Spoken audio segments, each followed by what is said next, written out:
All right, welcome back to another episode of Retro Gear Solid, the retro gaming podcast. I'm your host, Hampton, as always, along with my co host again, Jared. Hey.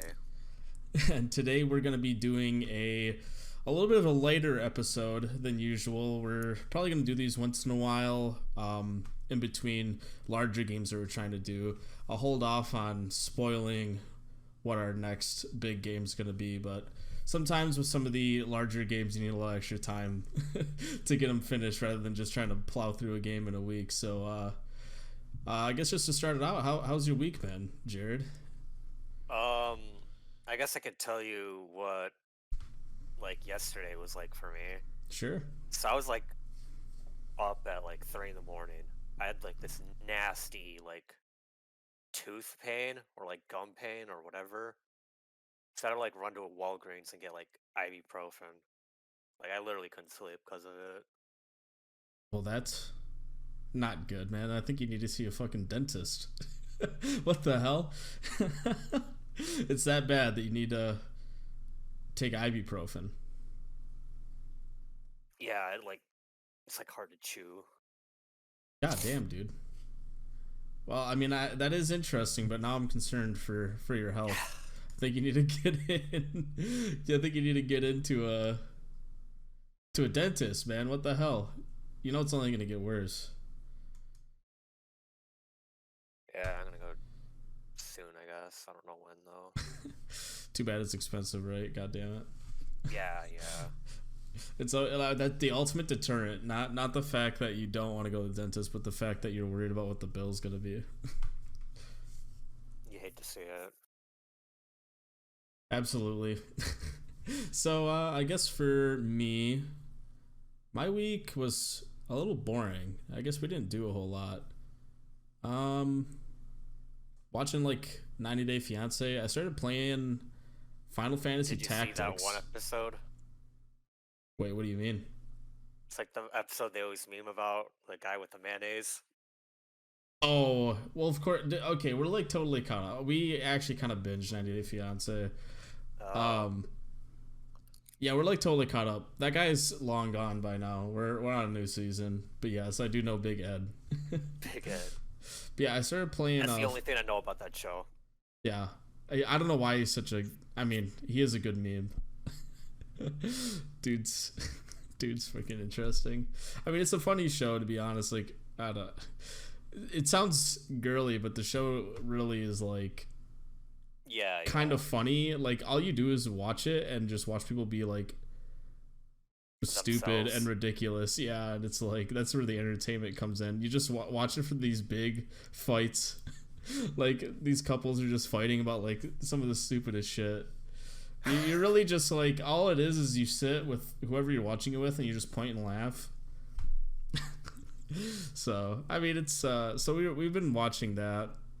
And like I was saying, I did start playing Final Fantasy Tactics as well, and I've really been enjoying that game. I'm getting a little obsessed with it, but I just got stuck yesterday, so that's a bit of a bummer. I was I think I got halfway through that game, and I think that happened to me as well. I got stuck halfway through, and then I never bothered finishing it. Yeah, I have been looking up ways to not cheese the game, but there's ways to gain JP faster. Yeah, I think that's kind of my problem is I You're not have a lot of grinding it. what was that? You're not grinding. Yeah, well, I did, but I didn't. I think I grinded it the wrong way. You kind of gotta have a plan, and I was just grinding just to level up my characters to get some of the new jobs.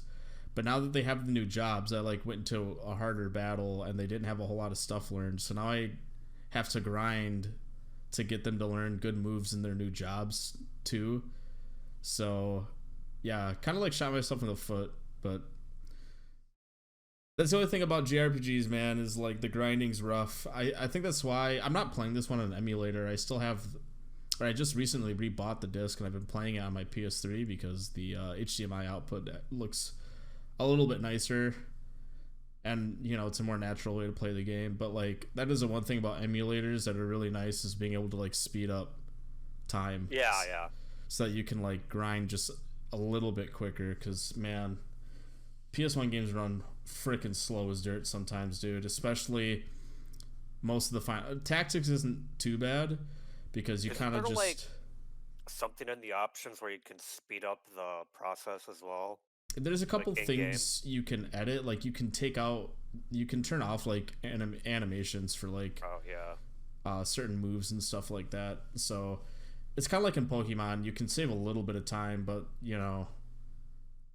it's still like a turn-based game, so they're like gotta wait your turn, bitch. Yeah, it's not too bad. You basically kind of like make it so that there's like one enemy left, and then you spam like an ability that costs no mana that gives you experience and JP every time it's casted.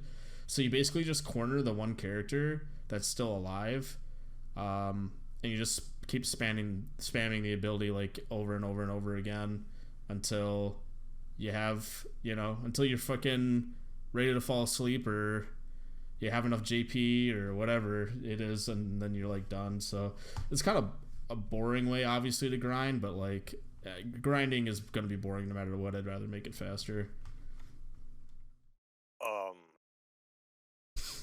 That's why I never finished the game. I never like grinded it either. I just played through it, and then it got really stuck.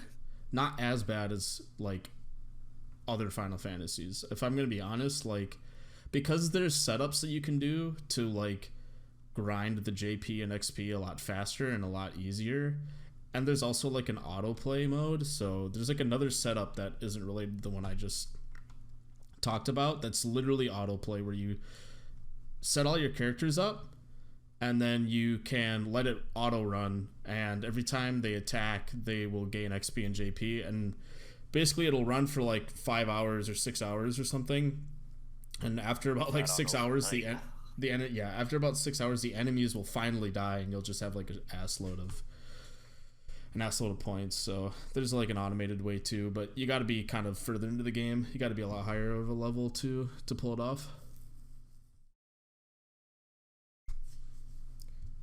Yeah, I haven't been playing any games really.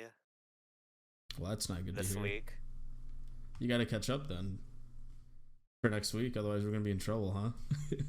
Well, I'm like halfway through the game. Like, I had an old save file, so I should be fine. Yeah, I suppose, huh? You just gotta grind a little more. Well, anyways, I think that's probably enough for the intro bit. Now we can get into the real discussion here. N64 versus PlayStation 1, the age-old, which one is truly the better console?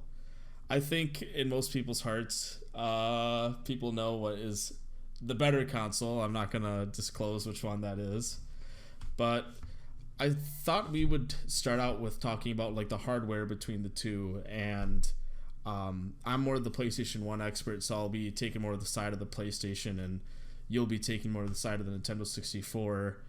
I mean, I'm just gonna glaze over. I'm not gonna get into like RAM and like all the other like nitty gritty stuff in the actual console itself.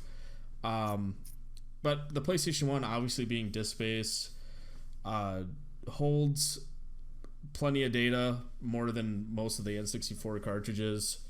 It can play audio files at a much higher quality. And like, even when you were running out of data, obviously most people know this, that 90% of games were using like multi-disc. Was it 90%? It wasn't 90% of the games, but like, if you think about any of like the very popular games, or games that people still are games are still sought after even nowadays, I would say probably half of them are probably like at least double disc. Obviously there's a lot of like okay games and smaller games that use single, but I feel like any of the big releases were usually the big double discs, at least, if not like there's some that went up to like, I think the game that had the most discs was Riven, the sequel to Myst, and I think that had 6 discs to play that whole game on the PS1. I remember I had like the computer version of Riven. It has like 5 or 6 discs. Yeah, The computer version does too. yeah. There's computer games at that time also had that issue where you had like a bunch of discs.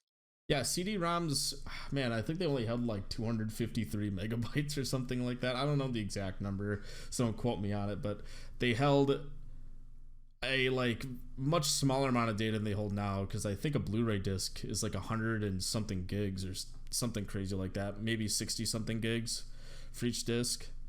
But yeah, I mean, we've come a long way in terms of disc-based gaming. Yeah, for the N64, most cards hold like, what was it, 8 gig or whatever, and there's some that hold like 64, like Resident Evil 2 I don't think any of them held a gig. or megs or whatever. Yeah, I think they were like 100 something megabytes. Yeah, something like that. Yeah, the math on them is a bit strange, and I think every cartridge is a little bit different, and a lot of cartridges were designed differently too. Like sometimes they would put like different hardware kind of like in the chip design to do like certain things. So I think you'll see a lot of common issues across like most games with the N64, such as like you had to like the bitmap compression is like one of the biggest issues. Like you'll see like the walls and stuff in most games, and it looks like they're stretched out, and it looks kind of like murky and blurry and stuff like that. Yeah, I think that was a problem with both consoles, especially, but like certain aspects of the N64 were a lot worse. And actually, I have like another interesting design difference between the two, but I'll let you finish your point first. So yeah, everything looks stretched, blurry, murky. I don't think the N64's like potential was ever really fully utilized because of the limitations of what a cart is. Yeah, I think that's a point to be made, and I actually have a point on that I'll talk about after the design aspects of the two, but talk about like the polygons and the textures and stuff like that. An interesting thing I heard while listening to a different podcast was that the Nintendo 64 was apparently a lot better at making like larger polygons, if that makes sense. So basically, like if you go to like Bob-omb Field, you would have like this huge triangle, and then it attaches to another huge triangle, right? Where the PlayStation 1 was a lot better at like smaller polygons. So you couldn't make these like huge triangles to cover like surface area. It had to be made up of a lot more smaller triangles, which obviously uses up more, hardware. So it is kind of interesting when you look at the two, especially early on in the two eras. You can see a lot of N64 games do much better when it comes to rendering like longer distances. Like Mario 64, you can see like really, really far. And obviously, like, there's cases in both consoles where the fog distance and stuff like that is terrible. Like, for the Nintendo 64, Turok especially is really, really bad, yeah. But I think you get the problem with the fog distance a lot more frequently on the PlayStation than you do on the Nintendo 64 because of those polygon differences. But, because the PlayStation was better at making smaller polygons, you had models that were a lot more fleshed out, I think, than what the Nintendo 64 typically was doing. And you also had a lot of finer detail in like just like playing a game like Metal Gear Solid, for example. All the walls and everything have a lot more detail to them than it feels like what an N64 had at the time. Yeah, I mean, like there's like some walls that are like jitter, which is pretty common in a PS1 game, but like they don't have to stretch out they don't have to do the bitmap compression thing, so they can like make a wall as detailed as they want. Yeah, pretty close, as long as, it's not taking up too much space on the disc, obviously. But yeah, I think that's why when you play a lot of PS1 games too, like the advertisements, as strangely as that sound, come in pretty crisp. Like, especially playing on my emulator, a lot of the image files had to be like compressed to be like a smaller like image, you know what I mean, to fit the disc. And with the PS1 emulator, it will like crispen up these images, and you'd be surprised how good some PlayStation 1 games can look when you're like looking off into the distance and you see like an Activision billboard ad in Tony Hawk's Pro Skater, and it looks like crystal clear, almost like it was like a download off the internet or something like that. Yeah. Um, yeah, to me, it's just like the Nintendo 64 just didn't really quite have those kinds of capabilities. Um, but I mean, I feel like we're talking about a lot of disadvantages with like the Nintendo 64 hardware and cartridges, but the biggest advantage to using the cartridges was the fact that the loading time was a lot faster, and especially in the early days, I would say the graphics for the Nintendo 64 overall were a lot more impressive than what the PS1 was pulling off back in like 95 and 96. Um, well, the N64, I mean, I guess they like looked better, but like at the end of '96, it was only like 10 games on the console, whereas there are like already hundreds of games on the PS1. So, like, how much of a benefit is that really when like, okay, you had Mario, you had like Cruising USA, Wave Race 64. What a great library.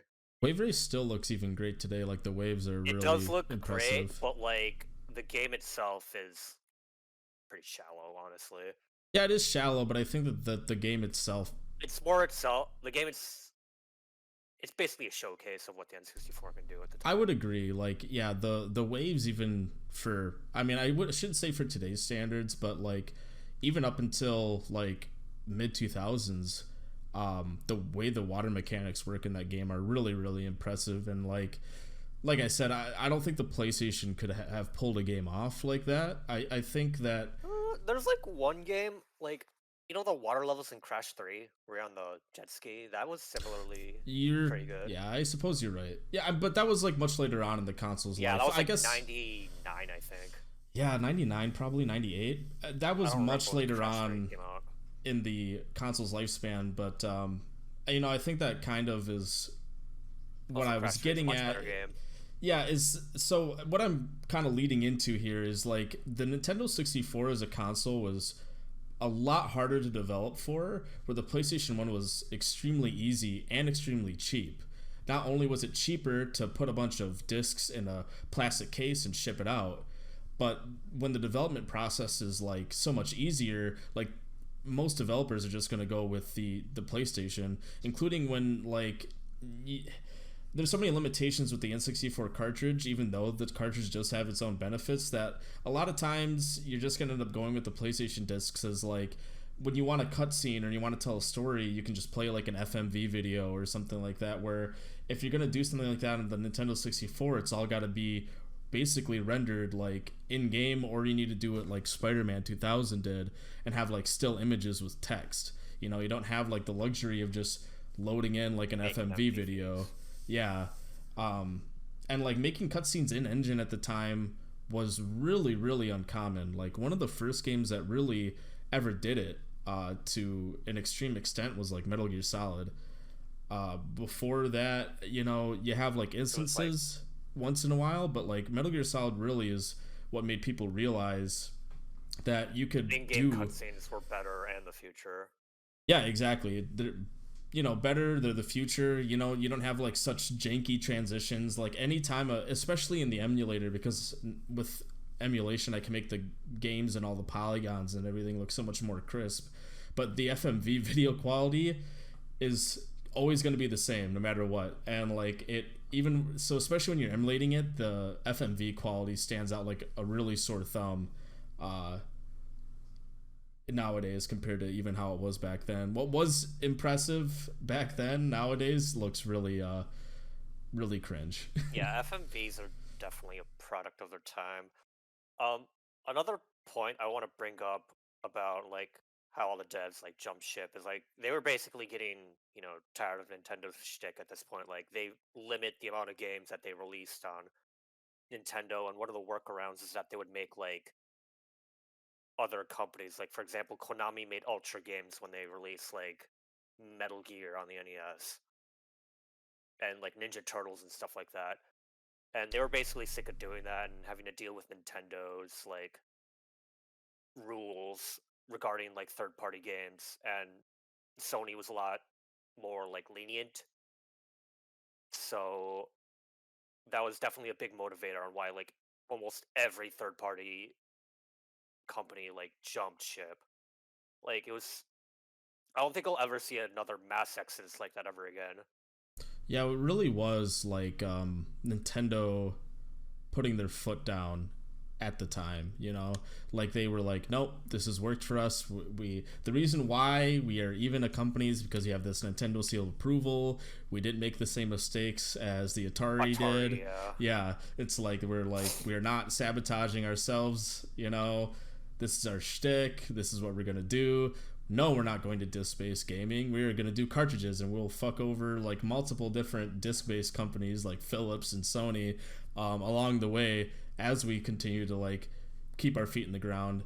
I would say like even though overall the Nintendo 64 was a success, I think like in terms of, you know, the way that they were handling things with other companies, especially at the time, was extremely poor, and I think it's probably one of the biggest mistakes in Nintendo's history, because later on down the line, not only did they lose to the PlayStation during this era because of that, they lost the PlayStation 2. I mean, they didn't really come back until like the Wii happened, and the Wii really was like more of an anomaly rather than something that could be easily replicable, if that makes sense. They created their own worst nightmare. Yeah, Also, basically. Like, yeah, I mean it happens. I don't have really anything else to say about that. I mean, yeah, I think we exhausted the hardware conversation a little bit. I felt like there was one other point I wanted to make, but it's slipping my mind a little bit now. Maybe I'll think about it later, but I suppose let's get into like the real meat of it, the content here, and talk about like the individual games, because, you know, even though we've already kind of expressed like the hardware differences and how, you know, ultimately I think Sony's model shaped up to be the superior model, even though I think there are instances where the Nintendo 64 ends up really shining, depending on like the game and how, you know, committed like the development team is, just because of how difficult the hardware was to make a game for, but how much potential it had. Oh, that's right. The point I was going to make is I think if you look at like a game from the PlayStation 1 in like 2000 versus like a Nintendo 64 game from the 2000, because the PlayStation was pretty much solved at that point, if that makes sense. Like, companies have been developing a ton of games for this console. You know, there's a lot of resources. It was like kind of the console that everybody was making just a ton of stuff for at the time. It was obviously the most popular platform. I think that the PlayStation was really, really pushed to its full limit, you know, especially at the very end of its life cycle, where I do agree with you with your point that you made earlier. I don't think the Nintendo 64 ever truly got fully pushed to its limit. I mean, maybe the furthest it got pushed to me was like Conker's Bad Fur Day, because it was kind of a mixture of like the really nice Nintendo 64 graphics and everything that the Nintendo 64 had excelled at the time, but they also managed to barely, I mean, the sound quality is terrible, but like they managed to get voice acting in a game that like really on the Nintendo 64 it was damn near impossible. there's like in-game cutscenes and everything. Yeah, that like that's like the closest it will ever get to like realizing its potential, but that's about it. It was like when the console was basically finished, the GameCube was already announced at that point. Yeah, exactly. I mean, maybe Resident Evil 2 as well. That's a pretty impressive feat. Yeah, yeah, they're in-game cutscenes or FMVs, which is really surprising. Yeah, I don't know. Even though they're compressed. I don't know how they managed to make that game work on the Nintendo 64. The dev team at the time for the Resident Evil games must have been like superhuman or something, because not only did they manage to port a 2-disc PlayStation 1 game to the N64 in a single cartridge and make it look better on top of that with the expansion pack, which is like just incredible, but and they also managed to make it so that you could play without the expansion pack as well, which is like just mind-boggling. But they were also working on a port for the Game Boy, and if you look at that port, the like technology that's like going on, like just looking at footage of that port, even though it looks terrible, I'm like, how are they even managing to do this? Like it's a pretty one for one like port of the game, even though it's on a Game Boy, so it just looks like awful. But like I remember hearing about that. Yeah. yeah, the hardware or like just the coding it must have taken to even like get it working. I can't even fathom what it was taking. So I don't know. Those guys were like superhuman. But Yeah, I mean, it's anyways, like go an ahead. impressive like feat for that, but it's like horror on a Game Boy Color. Maybe this isn't a good idea after all. Yeah, and I mean it was barely off its feet basically. Like they had the engine down, but I mean they had the whole 9 yards left to go. You know what I'm saying? Like they had Yeah, a I'm lot surprised they left. like even thought of it to begin with. Yeah, and I mean, and they weren't even half-assing it either. They were really going all the way. But anyways, yes. Yeah, so let's start talking about some of the actual games on each console and how they shape up, because I think it's really interesting how, to me, each console like was better at doing like certain kinds of games, and I don't think we will ever see anything like that again either, which is very unique for the time. Is like if you're gonna go and play like the PlayStation 1, just generally speaking, like you're going there for like role-playing games, racing games, stuff like that, like more simulation-based games, like a rally racer or something, where it's like if you're looking at like the Nintendo 64, that was like the party console. You know what I mean? You got like games like Mario Party, you got Mario Kart, Smash Bros. The 4 controller ports being built in the Nintendo 64 really made a huge difference in like the multiplayer content for that game, as well as like just the sheer amount of like really good platformers on the console as well. And I think that console also kind of did first person shooters the best as well, even though I think the They didn't PlayStation was, age really that well. they didn't age well, but I also feel like the PlayStation was more geared to make better shooters, but for some reason the best thing Maybe they the ever got was like imagination Medal of just Honor. wasn't there. Yeah. I think really I what it mean, a boiled lot down of to, stuff was like PC port, like watered down right, PC ports of yeah. like Quake 2, like Yeah, and I don't even know. those games didn't really have like the WASD and mouse controls like fully down pat until like Quake and Half-Life were coming out. Um, that's when they really like got that down pat. But like before I get into like a deeper topic about the games, like just for talking about first person shooters in general, like the fact that the PlayStation had 2 analog sticks but not a single shooter took advantage of That it utilized it, yeah. is really sad, because I mean you had a game like Ape Escape which forced you to use the dual shot controller. So it's like I don't know why there wasn't like just one shooter that came out that forced you to use the dual shock, because I get why they weren't forcing you to do it, because there was still a large player base that didn't have dual shock and they just had the normal D-pad. But if I Ape Escape was willing to take the risk and force you to use DualShock, and it still sold really well, I thought maybe just one other game would, go down that path as well, but it didn't really end up happening.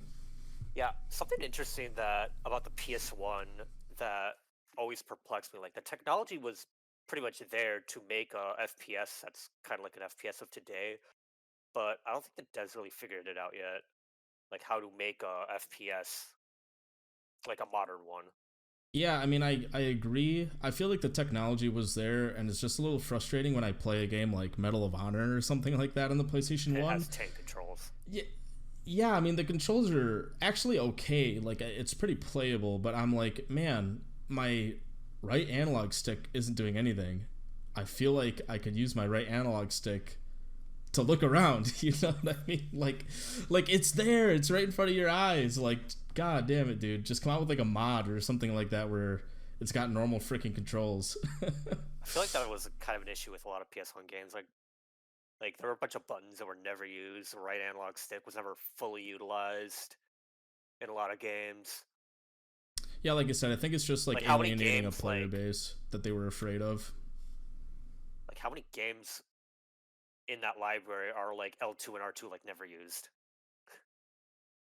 I mean, a lot of the times they were used, but it was like something Like really silly, like, you know, trivial. Like you'll yeah, use it like once. center the camera or something with R2. Like, it's not trivial. Like, centering the camera with R2 is nice, but it's like, you know, most games nowadays, like, the camera issue is pretty solved because they would just use the other analog stick to move the camera around rather than making it just auto center with a button. Like, you know, there's just a lot of devs at the time that took like the framework of Mario 64 and they kind of used that in their own game, not realizing that the PlayStation 1 controller could have done a lot more, but they were still acting like, you know, R2 is the Z button and shit like that. You get what I'm saying? It's just like Yeah. they weren't thinking outside the box enough at the time, in my opinion. But yeah, let's get actually into the game. So I thought like starting out with maybe platformers would be the best because I think this would probably be the most divisive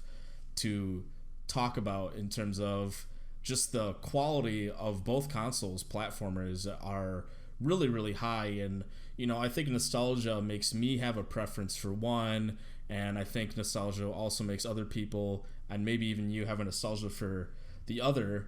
But you know, what do you think about the quality of platformers on the Nintendo 64 console? I think it comes down to preference really and nostalgia, like waxing it. I actually played Crash first before Mario 64. Um, and there's just like a solid amount. Like there's Spyro. There's just like so many other stuff. I mean, the N64 like has both banjos. It has obviously Conker, Mario. Donkey Jesus, Kong what else? 64. Yeah, a lot of people don't like that game actually. Yeah, I mean it's kind of like a banjo if it had too much going on. You know? Yeah. I don't know. Like the Donkey Kong countries on Super NES are like way better. Yeah, I think like the thing is like I don't think and I could be proven wrong by, you know, somebody else, but I don't think that the Nintendo 64 was really doing like any 2D games anymore at the time. Like everything There's a was couple, 3D, but like the PlayStation, if you're going to talk about like pure platformers, had a lot more like traditional just straight up 2D platformers on the console.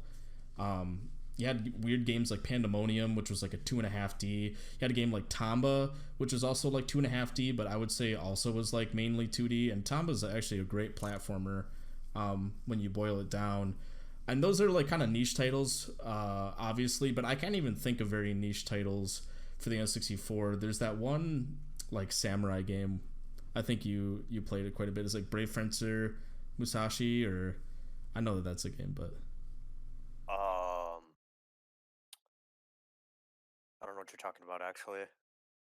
it's pretty difficult. It's, you know, you can swap between characters. It's got like this Oh, Goemon. Goemon. Yeah, there's I do Well, believe it's that on the there's PlayStation as well. I was gonna say I do believe there's, but they're different games from what I remember. Yeah. And I think some people prefer the Nintendo 64 version, but sometimes it's kind of weird. I take people's opinions with a grain of salt because a lot of people that peruse the online forums and stuff end up being like Nintendo fanboys a little bit. And like, not to call people out, but sometimes I feel like when there's like equal games on like both consoles or something like They that, gravitate towards one. Yeah. the Nintendo version, it seems like a lot of the time, and I'm like, I mean, is that version really better, or are you just saying that because you prefer the Nintendo 64? You get what I mean?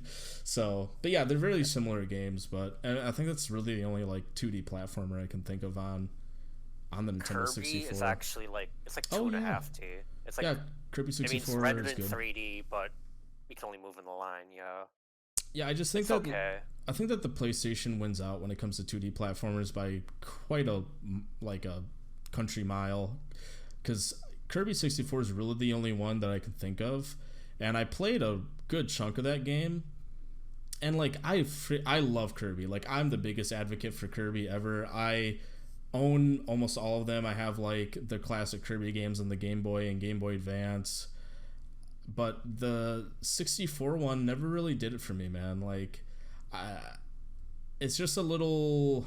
There's not enough like going on. Like the old 2D games had just so much love and art, and like the sprites are just so vibrant, and it felt like when they switched everything to be like a 3D model, and the backgrounds just didn't translate as well, and like the models didn't really have as much expressiveness, which is weird enough because you'd think it'd be better in 3D, but it just kind of looked off, There's like one level where that's an exception, but other than that, yeah, I agree with you on Kirby. Oh, there's another 2D platformer, but I don't actually like it. Yoshi's Story. Oh, I mean, it's short. I thought it was a good game though. Actually, you're right though. That's a pretty good Yoshi's game, but it's so short. You could beat that game in like an hour or two, right? It's so short. Yeah, Yoshi's Island on Super NES is better. Yeah. Yeah, for sure. But I think anybody would agree 2D with that. platformers, like, I do think the PlayStation has like a lot more going for it. I mean, 3D, it's contentious, but like You it's do have your Klonoa preference. too on the PlayStation 1, even though it's really hard to get your hands on. If you want to get it on the PS3 store or emulate it, Dude, it's you had also an a great opportunity to get 2D it. one. It was like $20 too. Too bad it burned in the old Dan's video fire of like, what was that, 2010? What a tragedy. Yeah, that game's worth like $700 now. I looked it up recently on eBay. Yep. Dude, I saw it on the shelf. It was like $20. I know. It eats away at my soul, like, regularly. I still think about that game. It's so tragic. I think you had games like Digimon World there too, which is like a $60 game. It's kind of sad because there's like, it is really, really sad because if you think about probably the amount of copies of Klonoa exist out in the world, it's got to be like, who knows how many copies were really made, but for it to be a $700 game, it couldn't have been more than like 10,000 or something. And to have one of the 10,000 be, melted down and in a dump somewhere is, brings a tear to my eye. A little bit. I miss that store, man. It's a tragedy. Yeah, we used to go there like every day. But yeah, what other genres do you want to talk about? Well, let's just move on to the 3D ones a little bit. Like if I were to go 1-to-1, most of the 3D platformers on the PlayStation kind of suck. It's really the 3 Crash games and the 3 Spyro games, right? And then you're kind of against the lineup of Mario 64, Banjos 1 and 2, Conquer. I feel like there's a big one we're missing. Rocket Robot on Wheels, maybe? Dude, I love Rocket. Yeah, that's one of them. That's a good game. I love Rocket Robot on Wheels. DK64 obviously too. I'm not counting that. Oh man, you hate it that much. I think some people would say it's one of their favorites in the franchise. They really like it over Donkey Kong Country? Gross. Yeah, man. I don't know. Well, not over Donkey Kong Country, but I think that there's some people that grew up with it. Yeah, I don't know. It's just, it's too long. For me, it takes collectathon to the extreme, which I don't like. Yeah. For me, I do prefer Spyro the Dragon. So Spyro the Dragon, I think, is the closest model to like the Banjo model, and I do prefer the Spyro take on it a little bit more, because even like the Banjo games get a little bit too collectathon-y. Like you load into your first level in like the first Banjo game, and there's like 6 different kinds of things you can collect, and Spyro is very condensed. You kind of just like walk into a level and you're just expected to collect gems, orbs, and kill. I mean, orbs in later games were eggs. In the first Spyro, you just basically collect gems. There's really almost nothing else outside of like a few egg runners on select levels. But I think the fact that the Spyro games have less to collect, but it still gets like the same job done that Banjo's doing, makes Spyro the Dragon edge out over like Banjo or DK64 for me. Yeah, I never actually finished either of the Banjos. I don't Yeah, know, I it's just got kind of stuck in hard. them. Yeah, there's just a lot I'll to. have to get to it someday. Yeah, there's just a lot that you need to grab. Like I can sit and I can 100% a Spyro game in a day, and like some people would see that as maybe a downside, but like for me it's a positive when because I don't have that much time to play games most of the time. So if I can finish a game in a day, it makes me feel a little Hell more yeah. accomplished, like a day or two. Um, I'm sure people who are like practice can probably do the same thing with like the Banjos, but like I don't like know. I just don't know the game, so yeah, and then if you were to like compare like the Crash trilogy to probably Mario 64, it's really quality over quantity, I guess. Like I don't necessarily prefer Crash over Mario 64. Um, I don't know. The especially the Crashes, first game, but it's a I think different 2 and 3 are experience. very good games. Yeah, they're it's also a different kind of game too. I think that's what's unique about Crash Bandicoot is to me, all these games are doing like the 2.5 3D kind of gameplay had it wrong, and Crash Bandicoot got it right. Like when you just have Yeah. the behind the back linear platforming, it's got the same feel as like a traditional 2D platformer in a 3D space. Like they got it the nail on the head, and it was really strange to not see any clones of Crash Bandicoot at the time. It seemed like people were either doing 2.5D or they were just Mario 64 clones, and nobody was really attempting to do like a Crash Bandicoot clone outside Oh, of. there's one you're forgetting. M&M's. I was gonna say, God damn it, this really terrible, you know, M&M's game decided to Dude, the duplicate moonwalking it. Metal Gear. Come on, you have to love it.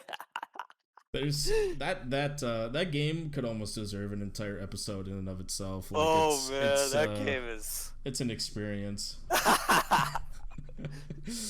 um but yeah, I mean, did you have anything to add on to that? I guess like Mario 64, it's like the king of speedrunning, I guess. I mean, Yeah, I think Crash that has its game's own really like stood the niche test of time. speedrunning like scene as well, but like Mario 64, it's like the most popular speedrunning game. Yeah, there's just something about the way that they have the mechanics for Mario's jumping in that game that's just really satisfying to, you know, just it's just satisfying just to control Mario. Like they had that perfectly. Like it's almost as satisfying to control Spyro, but like Spyro doesn't really have quite as much in terms of like I know he's a dragon and he can glide, and you're like, man, a dragon should be able to fly over the place. But like, really, Mario is a lot more agile than Spyro ever is, and I just think that the way he basically is an acrobat or something like that, and you're just jumping around everywhere is inherently really fun. So it's like something that game kind of has over almost any other Platformer, platformer. really. Yeah, in that era up until probably some more of the more recent Mario Pretty games. sure Even they designed Mario and like all the stuff you can do before they like designed the levels.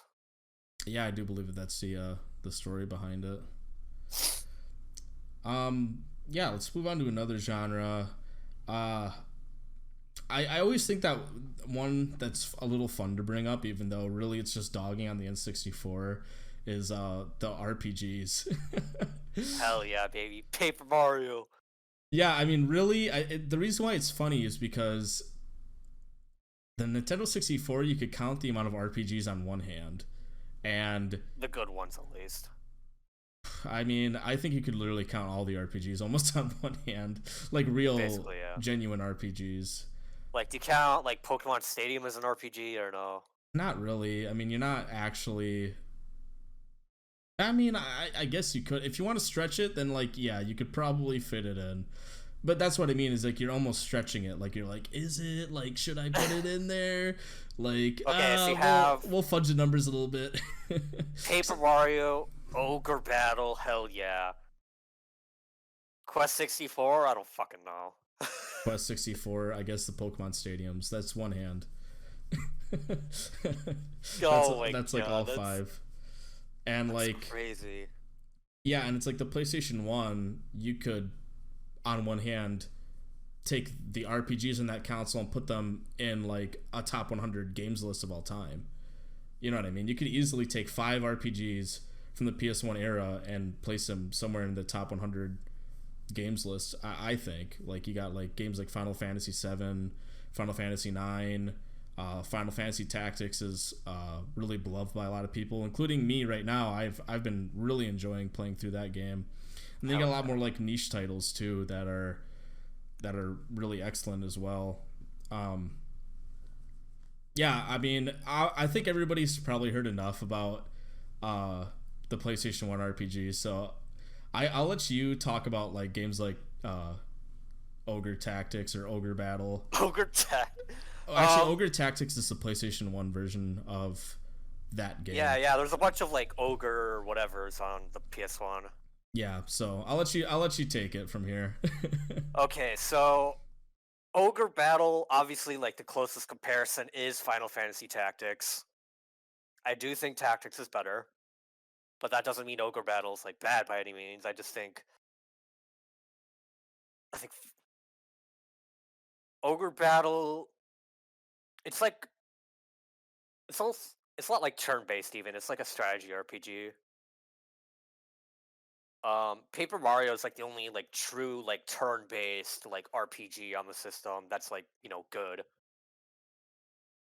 It came out at around the same time as Conquer did. Yeah, very late in the lifespan, so a lot of people were already done with the Nintendo 64. They were like over it and were ready to move on by the time that game came out. So I think a lot of people it was missed 30 out. hours of fun for me. Yeah, exactly. I just think a lot of people like missed out initially, you know, on that game and what Quest, it could bring. For a long time, it was literally just Quest 64. And that game is terrible. Yeah, that game's really bad. I don't even know what you could say about it other than it's bad, because it's a very basic turn-based combat system, but like I think that's its fault, is that it's not doing anything interesting and the story is boring too, so it's like it's just boring. Yeah, RPGs, there are none. Fighters, that's another one where like the N64 just doesn't have anything. Well, I think that's a point of discussion a little bit for some people, because I think some people point at the first Super Smash Brothers and say that that's a good fighting game. It's not like a traditional like 2D fighter, it's a platform fighter. Like 2D fighters like Street Fighter and Mortal Kombat, like they don't have anything like that on the N64. I think a good argument you can make though is that it's the only true like 4-player fighting game of the era. I don't even think that there's really any 4-player fighting games now. Even like Smash Bros still kind of holds. That Nintendo All-Stars Brawl, baby. I'm gonna be a SpongeBob maid. You mean the Sony or PlayStation All-Stars? Gosh. No, like there's gonna be a not Nintendo. I mean Nickelodeon. Oh, Nickelodeon, right? Yeah. I'm gonna be a SpongeBob maid. Yeah. Yeah, the PlayStation 1 flopped, but you know, I think that gives it a little bit of an edge over maybe some other fighting games. Personally, I would prefer playing Tekken 3, and it's still a great party game, because I mean, a lot of the times if you're gonna bust out a game like Tekken 3 with a bunch of friends around, it's a little more of a competitive environment, right? So you bust that game out, you play a game like King of the Hill or something, right, where two people play and whoever wins keeps the controller, whoever loses passes it off, and you just keep kind of playing like that for however long you want to play for. That's usually the way that, you know, I used to play it back in the day. But Mario 64 is a lot more casual. Anybody can pick it up and play it. You can get 4 people to play. Everybody's screaming and having fun. It's a different feel, and it's something that the PlayStation is missing out on. What was that? Yeah, I mean, you need the multi-tap, which, I mean, why do you need an extension? I mean, even if you have one, you can't even do it. There's a lot of games that were not compatible with that multi-tap. Interesting. That's crazy. Enough. I mean, the PS2 like had games with it, but like I guess the PS1 didn't. Yeah, I don't think a lot of games on the PlayStation 1 could handle 4 people being on the screen at once. Where the Nintendo 64 was built for it. It was like a one-trick pony that was like really, really good at that one trick. Yeah, like the party games on it are like insane. Yeah, it's basically uncomparable, but I think it's a preference thing. Like, I think that you could say that there's some people out there that would prefer to play a more casual Smash Bros. Game, and there's some people out there like me that really like the technicality of like a Tekken game, you know. But I think that's really where it ends. There was like a Mortal Kombat game on both consoles that sucked, so that's about it. Mortal Kombat 4, I think. I thought it was, yeah, I think it's 4. There's also like that Sub-Zero game that's just Oh trash. yeah, Sub-Zero Mythologies. Not even really a fighting game. It's like take the shitty, people wouldn't say it's shitty, but take like the crummy like extra arcade mode or whatever the hell that was in like the lore. Yeah, and then well, it was like, what was it? I think it was like a infinite thing where you could just keep like running and fighting enemies or something until like you got a high score. I think Tekken has a similar mode, but imagine just taking that into and turning it into a video game. Like take the like it's just terrible. But yeah, I think another thing that it's kind of going to be the same song and dance, right? Like if you talk about the racing games, I think the N64 had a plethora of racing games that are mostly mediocre. I think that a lot of them are good. I mean, you have obviously Mario 64 and Diddy Kong Racing. Diddy Kong 64. Diddy Kong Racing is like one of the most beloved things on the system. It's a great game. I think it's a great game, but it's really hard. I think the problem I have with it is that I think Crash Team Racing saw it and was like, I'll do that, but I'm going to do it better. Oh, yeah. You know what I mean? I mean, that's also how they're going to get the pitchforks at you. Probably.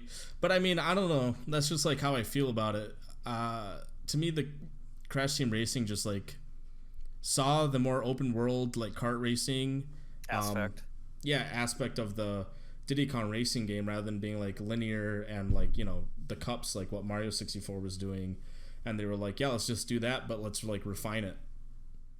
And that's exactly what they did, and I think overall it ends up being a better experience than what Diddy Kong Racing has, even though Diddy Kong Racing is also one of my favorite kart racers of all time. It's just kind of like they were the first ones to do it, and Crash Team Racing was kind of like the game that took it and, you know, brought it to basically perfection. I don't really know how much better Crash Team Racing could have been. It's like one of the to me it's like the best kart racer of all time outside of like maybe Mario Kart 8 right now or something like that, or like Double Dash. I don't know why, but I do see like Diddy Kong Racing like speedrun races, like two people like racing each other, like a lot, like on YouTube and Twitch and stuff. Yeah, I mean, it's a great game to speedrun too. There's a lot of glitches and stuff in it. Yeah, I think a lot of people have it close to their heart too. So, I mean, I think a lot of like the way speedrunning games work is if it's like not only like culturally popular, but it's got a lot of like fun glitches and stuff that you can do too. It just kind of has this like perfect hodgepodge to make like a popular speedrunning game. Like, and I think Diddy Kong is one of those games. See, I mean, so there's the big two, like Diddy Kong and Mario Kart, and then there's like F-Zero, which is the 60 frames. It's so crisp. F-Zero's great. I think another problem is that, like, once again, PlayStation took it, and I don't think they did it better though. But there is a Wipeout series on PlayStation, which is pretty comparable. N64 as well. Right. Yeah, but there's more Wipeouts. That's what another weird thing between the consoles is, like, you'll get these games that they'll have a whole series. Like, there's 3 Wipeout games on the PlayStation 1, and then the N64 gets one of them for like some reason, and it has like some minor differences. It's always a little strange, but yeah, I think like Wipeout 3 is probably the best out of the whole set, and I think that that's the thing that comes closest to F-Zero. But in my opinion, if you're talking about like a speedy, like just balls to the wall, like fast racer, I think F-Zero does it better than what Wipeout does. Yeah, the one on the GameCube's like better, but like this one's still good as well, F-Zero X. Then there's one racer that I thought would suck dick the moment I played it, but it like actually surprised me. It's called Beetle Adventure Racing. It's literally driving Volkswagen Beetles. I think I remember us both playing that, and it was good. I'm like, wait, look, graphics are pretty good. It controls well enough. Like, what the fuck? This game's actually good. Yeah, a game that has like no business actually being a good game ends up being like. Yeah, it's literally just like a shameless product placement of the Volkswagen Beetle, but it's like, wait. I mean, it's kind of like actually another good kart racer on the console that I think we're forgetting about is like that Mickey Speedway Racing or whatever, and it's like using the same engine as the Diddy Kong Racing game, and that one's actually really good too, just because it's basically Diddy Kong Racing with more tracks and Disney. and Disney characters. Yeah, it's one of the rare games. There's 11 of them. And a lot of people say that that's the odd one out, but it's an alright game in its own right. Yeah, I mean, like I said, it's basically Diddy Kong Racing with Disney characters, and you know, I mean, the game's not as good, so I think that's all there really is to say about that one. But yeah, other than that, like, I don't really see any racers on the N64 that are really like worth talking about. A lot of like something about the N64, like a big bulk of its library is mediocre racing games. yeah, I mean, I think you could say that about both consoles, kind of. Like, there's a lot of racers on the PlayStation 1 too. There's a lot of like dirt biking games and like just random crap like that.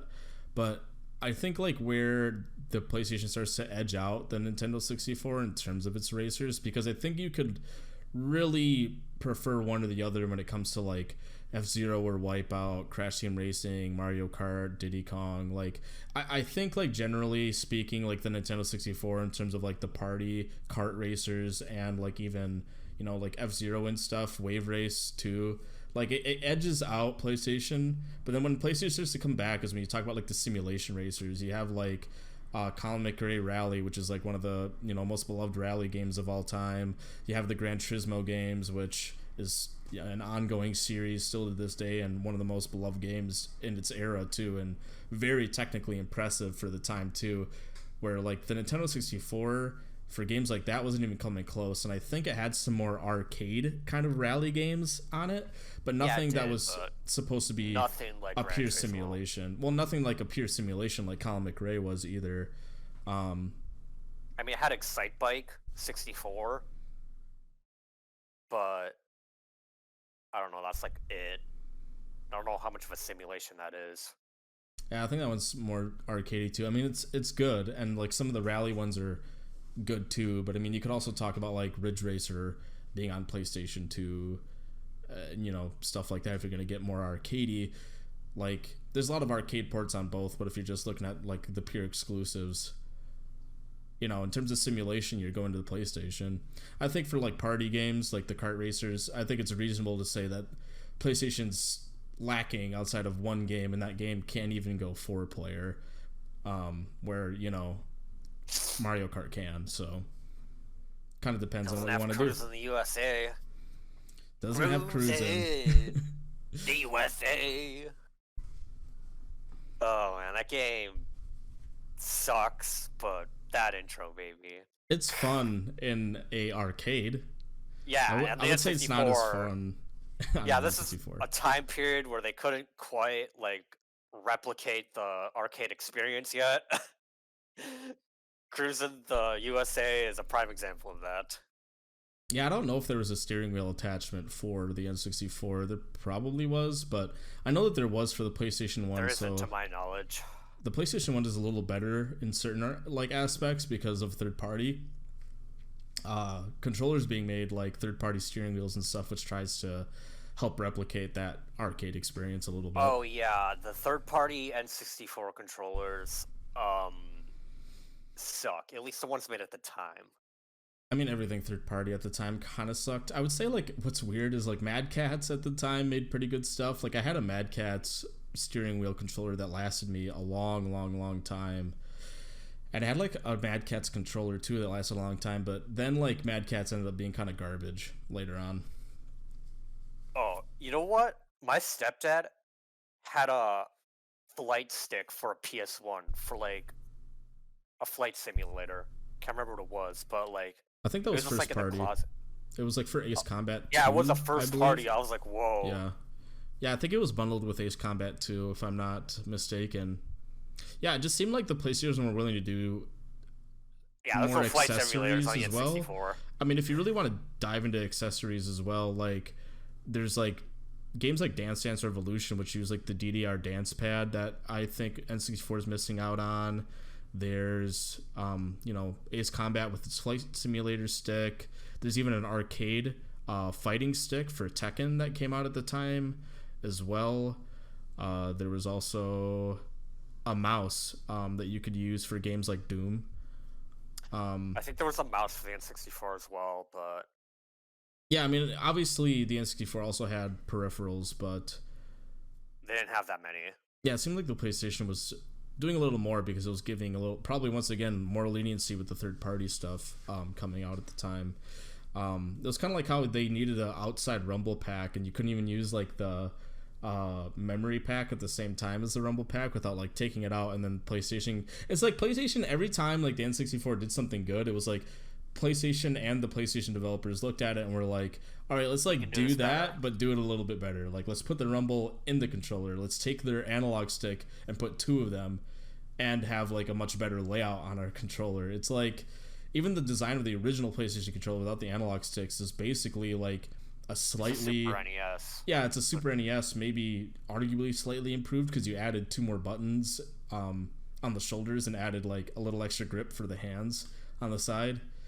The only thing that maybe isn't an improvement is like the D-pad. I never was a big fan of the PlayStation 1 D-pad, but yeah, the N64 used the same D-pad from the Super NES days, but yeah, and it's great. It's just rarely used. Yeah, you're usually using analog stick for everything, so it's not too much of a benefit. A point I'd like to make about the slot on the controller is that the way it worked with Rumble and controller pack is that when you're saving, the game will tell you to put in the controller pack, and then when you're done saving, it'll tell you to put back the Rumble pack after you're done saving. So you can use both. It's just kind of annoying to do that. Yeah, I would say that like that poor controller is just like a mangled buttfuck piece of equipment. Like that thing is just getting fucked in all of its holes. It's like got this weird it has one hole design. It's got this weird design. It's basically being run a train just so you can save your game. The controller is probably the worst aspect of the Nintendo 64, as revolutionary as it was on release.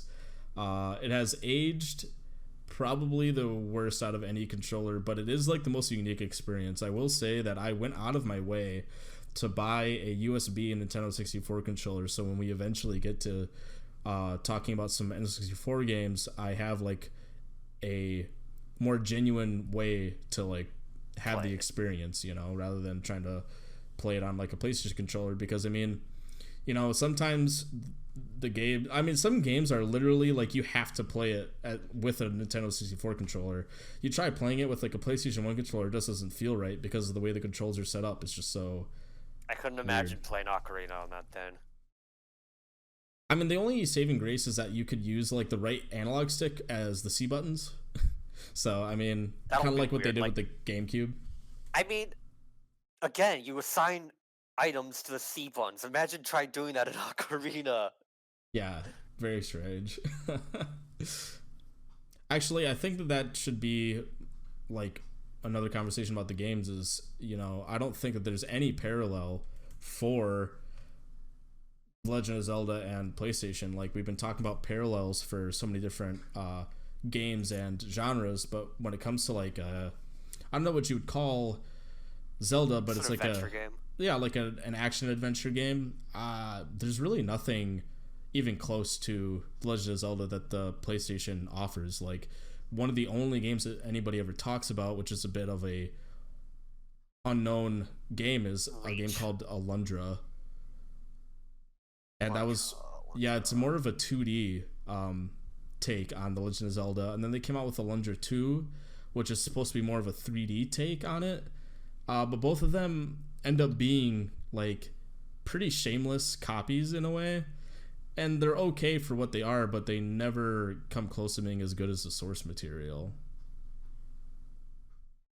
Oh yeah, there were like Zelda like clones, kind of like how there were Doom clones like in the early 90s. Like, and this was a lot more frequent. back then, so maybe they just learned the lesson at the time. Yeah, I mean, Zelda is just really, Zelda's really good. uncopyable.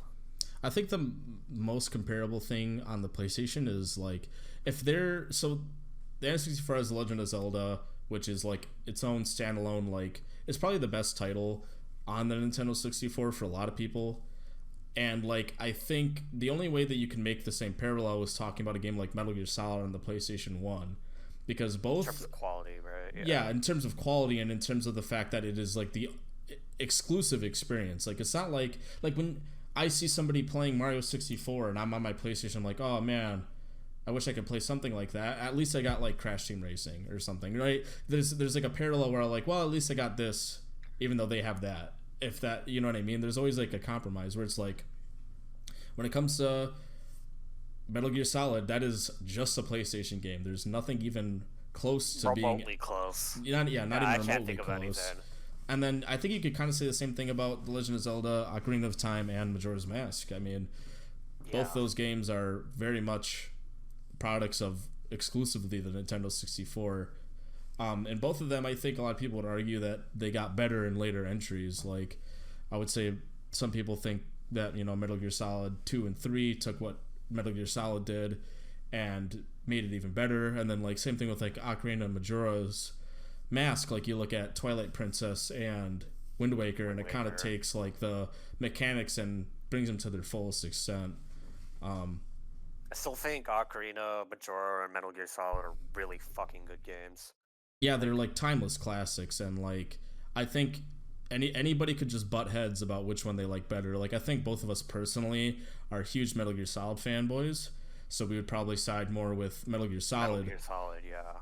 But you know, I think anybody saying that they like Ocarina of Time or Majora's Mask more than Metal Gear Solid is like totally valid in that opinion. They are amazing games. Majora's Mask is probably my favorite Zelda.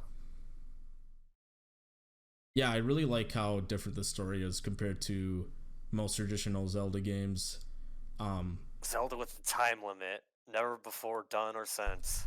Not just that, I just think it's like the whole like ambiance of it all, like dread, and a lot of the stories are really sad and daunting as well. Like it's a very different look that I don't think Zelda had, you know, done before. I mean, we had a couple of games before Majora's Mask.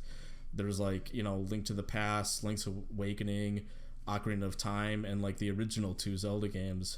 And then to see like Zelda go so dark was very different. And then like immediately after that, the next Zelda game you get is Wind Waker, and like, well, I think there was Oracle of Seasons and the other Oracle of Ages.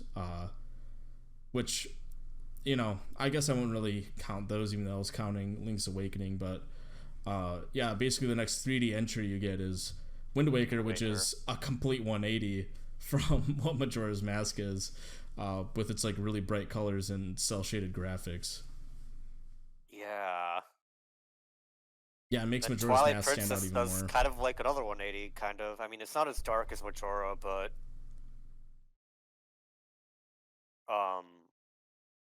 yeah, Twilight Princess is mostly like Ocarina, I guess. I don't know. It's been a while since I played it. I had to play with freaking Wiimote. I think that's just what makes Majora's Mask in particular like even more timeless than maybe even a game like Ocarina, is just because it's such a unique entry in the franchise that if you've had a lot of Zelda experiences, I think a lot of people find themselves coming back to Majora's Mask nowadays more than Ocarina, just because, like, you know, you've seen the Ocarina song and dance a few times now, you know what I mean? Where it's like Majora's Mask is very just very unique experience encapsulated in that single game. Are there any other genres you can think of, or any other games that are like worth pointing out? Jeez. What else is there? I mean, like, you could talk about party games again. Talk about how great Mario Party is compared to Like, I feel the like Rift on the PlayStation. That's another situation where it's like, okay, so PlayStation had the RPGs, which is like a total single player experience, and then like, you know, and N64 has actual party games that you can play with friends. Where like PlayStation's a very single player experience kind of console. Not a whole lot of stuff you can do with friends on there. no socializing whatsoever. I mean, really, yeah. There's not, almost like all the games that use the multi-tap aren't very good. Actually, you know what another set of games are that use a third-party controller that are really good. There's a lot of light gun games on the PlayStation. Oh yeah, Time Crisis. I like that game. Time Crisis is awesome. I really love Time Crisis. There's also a kind of niche game called Point Blank, which is basically a set of like, imagine Wario. I think I remember that. Yeah, imagine like WarioWare if it was a light gun game. You know, you're just doing like these little 5 to 10 second gun games essentially, and then you get scored at the end, and then you move on. It's a lot of fun. It's like I said, it's WarioWare with a light gun. There's 3 of them, and they're all like really excellent. Yeah, light gun. That's something that the N64 doesn't have, even though the NES and the Super NES had it. Strangely. Yeah, it's just it's very strange how much the N64 like regressed. Yeah, back on. There's no Metroid. Yeah, there's no Metroid. Yeah, I mean, I think we've kind of covered just about. I mean, there's like sports games, puzzle games. Those are mostly like. I think that you could find a lot of. I think that you could find a lot of like parallels. Yeah, on both genres. Yeah, there's like a lot of good puzzle games on PlayStation. There's a lot of good puzzle games on N64 too. Honestly, I'm not like as versed in those, so I guess they're a little harder to talk about. Oh, there's like this one like tower game on the PS1 that I liked a lot. Yeah, I know exactly what you're talking about. I don't remember what the name of it is, but I liked it too. There's also like this cube game too that you like dodge these cubes coming towards you. That one's a lot of fun what's too. What's the name of it? I can't remember. I think probably PlayStation also wins in the puzzle games too. I can't think of a whole lot of puzzle games in the N64. There's just a lot more content. Some on the N64. I feel like there's just a lot more content on the PlayStation. There's just like there's a lot of computer ports too on the PlayStation that like N64 doesn't have. But it's I feel like watered down. But yeah, you're right. I think it's starting to get a little like we're spinning tires in the dirt a little bit with Call Infinity. That's what it's called. Ah, yes, yep, that is it. I love that game. Yeah, it's a great game. But yeah, I think we're like starting to like spin our tires in the mud a little bit when it comes to talking about like the games and stuff, because pretty soon we're just gonna be running out of games on the N64 because the libraries are so different. There's like what? Small. Like 200, 300? Smaller. Yeah, like 300 or something on the N64. There's like 40 worth talking about. Yeah, and like there's like 1,100 on the PlayStation, and like you could probably fill a list of like 250 PlayStation games that are probably. That's part of the reason why I started collecting for the N64, because the library was so small. I was like, oh, I could actually complete this collection. Yeah, and you were kind of getting close. You were just missing like Clay Fighter. Oh yeah, I was never getting that. Yeah, the uncut one. Yeah, not. Oh, I mean, honestly, it is now. It's probably worth a lot more now than what it was at the time that you needed it. I'm looking it up now. I want to know how much this cost. All right, you find that price, and then we'll wrap it up with some kind of final thoughts. Actually, I guess while you're looking for it, I'll do my little piece. $1,500 on eBay. Yeah, there you go. What? It was like 200, 300 back in the day when we were collecting. You remember that? We thought that was. I remember it being 500. Yeah. Yeah, there you go. Oh yeah. Klonoa was like a $200 game, and now it's $7. So times are different, man. It's sad. Yeah. Why is everything so much more expensive? I think overall, like when you get to the year about like 2001, a lot of people recognize that the PlayStation kind of won out in like most aspects, even though the Nintendo 64 obviously has a great array of games, especially their exclusives, with Rare and Just first party stuff. Nintendo. But then, like, you know, just the third party support on the PlayStation is up, like, pushing them over the edge. And especially later on down the line when Nintendo was ready to start working on the GameCube, so the, you know, development team wasn't really working on a whole lot of first party titles, you get this drought where it's just completely PlayStation dominated. And that kind of led The into N64 experienced like game droughts a lot, where they would go like months without like a first or second party game, which is like what's basically carrying the system at this point. yeah, And exactly. what little third party support it did have, it was, you know, not that good. Like, what's like the best third party game on the N64? That's not Rare. Well, I wouldn't really consider Rare like third party. It's more like second party because it was exclusively on like Nintendo at the time before it was bought out. Jeez, maybe there's probably a game by Konami that was good at the time. I mean, like Goemon, like that's Yeah, pretty good. I something. mean, like I guess Resident Evil 2, that's also pretty good. Harvest Moon 64, I guess. Yeah, I mean, there's a Harvest Moon game on the PlayStation that's also very good too. That's what I mean. Is there's always like two versions, you know, where it's like if N64 is getting a good version of a third party game, it's probably coming to the PlayStation too. Yeah. But yeah, do you have any For final? sure, all the games I just mentioned have PlayStation counterparts. Exactly. Do you have any final thoughts outside of that? No. All right. Well, I know it was a short one this time around, but like I said, I think once in a while we'll do a bit of a shorter podcast for when we're kind of revving up for a larger episode. I suppose I'll reveal it now. Next week, hopefully, as long as we can actually finish the game because it's extremely long, we'll be covering Final Fantasy IX in all of its glory. Yeah, it's a really excellent game, and I hope we can do it justice in the next part. So thank everybody for listening to us today, and I hope you check us out next time.